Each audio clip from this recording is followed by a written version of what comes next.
Bagaimana hukum penangkapan dan penahanan ulama guna membunuh karakter ulama? Ini adalah pemain bola yang sedang giring bola, ingin memasukkan bola kemana? Ke gawang. Ya, tahu kan? Jadi apa manfaatnya bertanya seperti ini? Min husni islamil mar'i tarkuhu malah yakni. Kalau memang bukan urusan kita, kenapa kita ikut campur? Benar tidak membawa manfaat, salah membawa petaka. Yang pertama. Kedua, emang antum sudah punya bukti bahwa itu penangkapannya salah, membunuh karakter? Ini adalah sebuah keputusan, ini adalah sebuah klaim. Kalau cuma berdasarkan berita-berita dari orang tanpa ada bukti, maka ini adalah sebuah kebodohan tersendiri. Seorang muslim tidak boleh bersaksi kecuali dengan sesuatu yang yakin. Tadi sudah sampaikan bahwa walaupun sahabat Abdullah bin Sahal itu tahu, melihat dengan mata kepala sendiri sahabatnya bercucuran darah, pelumuran darah di negeri Khaybar, tapi beliau tidak berani bersaksi bahwa pembunuhnya adalah pembunuh Khaybar. Ketika diminta bersumpah, dia tidak berani bersumpah. Kaifa nahlifu walam nashhad, mana mungkin aku bisa bersumpah ya Rasulullah, mengatakan Yahudilah pembunuhnya, kalau ternyata aku sendiri atau kita tidak melihatnya langsung. Tidak mau bersumpah dia. Sehingga berbicara itu harus didasarkan dengan bukti yang yakin, yang kuat. Kemudian yang ketiga, dalam kita berbicara, dalam kita bertanya, hendaknya kita bertanya sesuatu yang bermanfaat untuk kita. Kalau ditanya dan dijawab kemudian menyebabkan kita bertambah ilmu atau bisa mengamalkan atau beramal dengan benar. Adapun pertanyaan yang kalau dijawab la ilmun yanfa, ya, ilmu tidak bermanfaat, dan kalaupun tidak dijawab, tidak ditanyakan, jahlun la yadur, kalaupun tidak tahu juga tidak rugi, tidak juga bisa diamalkan apapun, maka untuk apa kita bertanya? Apa manfaatnya kita menanyakan sesuatu yang kalaupun dijawab tidak ada amalannya untuk kita, tidak ada manfaatnya untuk kita. Kemudian selanjutnya yang juga harus dilakukan oleh tulabul ilm, bahwa dalam pepatah dinyatakan gini, sadiqun jahil atau aduun alim khairum min sadiqin jahil. Musuh yang cerdas itu seringkali lebih berguna dibanding sahabat yang pandir. Kenapa? Musuh yang cerdas memaksa kita berpikir cerdas dan bersikap cerdas, selalu waspada. Tapi sahabat yang pandir, ceroboh, gegabah, itu mencelakakan kita dengan gampangnya tanpa dipikir dan dari arah yang tidak kita sadari. Teman, ya, tapi justru teman itu yang akan mendatangkan binasa bagi kita. Maka waspada tulabul ilm, ya, berbicaralah, diskusilah, komentarilah sesuatu yang bermanfaat. Karena sebagai seorang muslim, ucapan kita, tulisan kita itu adalah amalan yang kalaupun tidak dipertanggungjawabkan di dunia, kalaupun tidak berdampak langsung di dunia, itu akan kita pertanggungjawabkan di mana? Di akhirat. Berbicara yang bermanfaat, bertanyalah yang bermanfaat, menulislah yang bermanfaat. Jangan bertanya menulis sesuatu yang dapat membawa petaka untuk diri antum sendiri atau keluarga ataupun saudara antum. Dan yang terakhir, hal-hal yang bersifat politis, ada baunya politik, itu bukan urusannya tulabul ilm. Tulabul ilm itu fokuslah menuntut ilmu. Karena untuk menilai benar atau salah, baik atau buruk, itu tidak cukup dengan semangat emosional, harus didasari dengan apa? Ilmu. Saya contohkan, Nabi SAW suatu hari ketika beliau berada di bawah Ka'bah, berebah di bawah Ka'bah. Didatangi oleh sahabat namanya Khabbab bin al-Ard radhiyallahu anhu. Khabbab bin al-Ard ini salah satu sahabat yang disiksa habis-habisan oleh Quraisy. Sudah dipaksa, disakiti, diintimidasi, ya, agar dia mengatakan atau kufur, agar kembali dari Islam beribadah kepada berhala. Tapi beliau tetap tegar.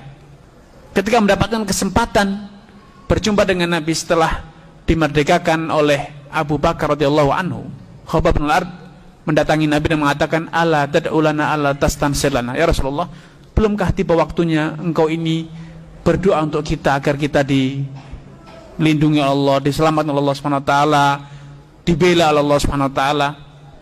Tidakkah tiba saatnya? Belumkah waktunya? Belum cukup yakin bahwa kita sudah terlalu banyak diintimidasi, disakiti? Minta kepada Allah untuk diberi pertolongan. Apa caranya, gimana orang musyrikin ini agar tidak lagi berulah? Apa kata Nabi? Innakum qaumun tasta'jilun.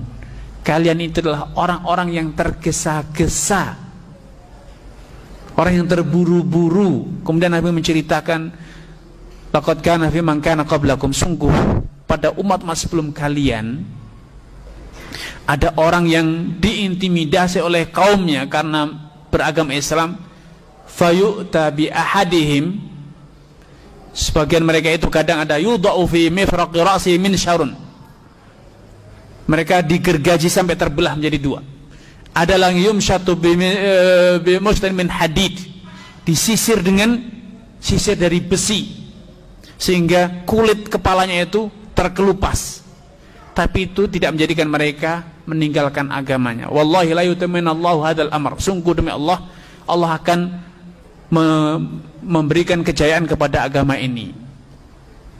Hatta tasira dhainatu min sun'aila adan la takhafu ilallah wa dhi'ba ala aghnamia. Wanita kala itu pada saatnya akan safar dari Son'a ke negeri Aden. Dari Son'a ke Aden itu sangat jauh, ya, sendiri, tidak ada yang ditakuti kecuali Allah Subhanahu wa taala, dan dia takut kalau ada serigala yang menerkam siapa? Dombanya. Tidak takut perampok, tidak takut orang musyrikin, tidak takut siapa-siapa. Dalam beramal, dalam berdakwah, dalam menuntut ilmu, pasti ada tantangan, ada godaan, ya. Tapi fokuslah kita berdakwah, menuntut ilmu sebagaimana Nabi memberikan nasihat kepada Khabbab bin al-Ard. Jalanilah proses sebagai seorang muslim dengan penuh sabar, karena ketahuilah siapapun antum itu pasti ada musuh, siapapun antum pasti dibenci oleh orang lain. Wa ja'alna ba'dakum li ba'din fitnatan atasbirun, sebagian kalian itu adalah ujian bagi yang lain, apakah kalian sabar? Ya, emosional, emosi, perasaan, amarah itu tidak ada manfaatnya kalau tanpa ilmu. Ilmu itu yang harus dibangun. Allah Subhanahu wa taala tidak pernah membiarkan agamanya, tetapi Allah selalu menelantarkan orang-orang yang berbuat maksiat kepadanya, ya. Tetapi orang yang beriman, orang yang betul-betul bertakwa, Allah tidak akan pernah membiarkannya. Pasti Allah menolong, cepat atau lambat.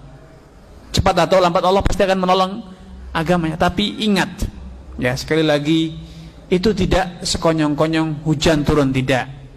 Nah, jadilah orang baik, bukan jadilah orang yang merasa baik. Karena merasa baik belum tentu baik, merasa benar belum tentu benar. Jadilah orang yang benar. Kebenaran itu diukur dengan ilmu, bukan dengan perasaan. Benar tidaknya itu bukan karena perasaan antum benar, tapi bisa dibuktikan dengan dalil, dengan Al-Quran, dengan hadis. Makanya abaikan berbagai masalah-masalah yang bukan urusan antum. La yanfa'ukum bal yadurrukum, tidak membawa manfaat untuk antum, bahkan membawa mudarat. Tahan diri antum, jangan berkomentar kecuali yang antum tahu dengan yakin bahwa itu benar, atau salah, antum komentari yang benar adalah benar, yang salah adalah salah saat itu. Tapi kapan? Kalau sudah ada ilmu yang la syakka filah mariyata fih. Abu Bakar saja salah satu yang menggambarkan betapa waspada dan hati-hatinya beliau. Beliau sering berdoa, Allahumma arinal haqqa haqqa, tunjukkan yang benar itu benar, yang salah itu adalah salah, wala taj'alu multabisan alai fanadil, jangan kau jadikan itu terjadi labs, samar, ya. Makanya semangat berkomentar, semangat berbicara itu tidak cukup, harus didasari dengan ilmu. Mengatakan ulama, apa buktinya? Mengatakan membunuh karakter ulama, apa dasarnya? Kriminalisasi, apa buktinya? Ya, sehingga jangan hanya berdasarkan media, medsos, kemudian kita ikut berbicara, karena semuanya itu akan dipertanggungjawabkan di dunia ataupun di akhirat. Dan juga jangan suka menjadi pemain bola yang suka giring bola, agar apa? Bolanya masuk gawang, kemudian antum jingkrak-jingkrak merasa berhasil memasukkan bola, kemudian dapat piala. Ya, semoga ini bisa difahami dengan baik. Dan pertanyaan terakhir yang ingin direspon,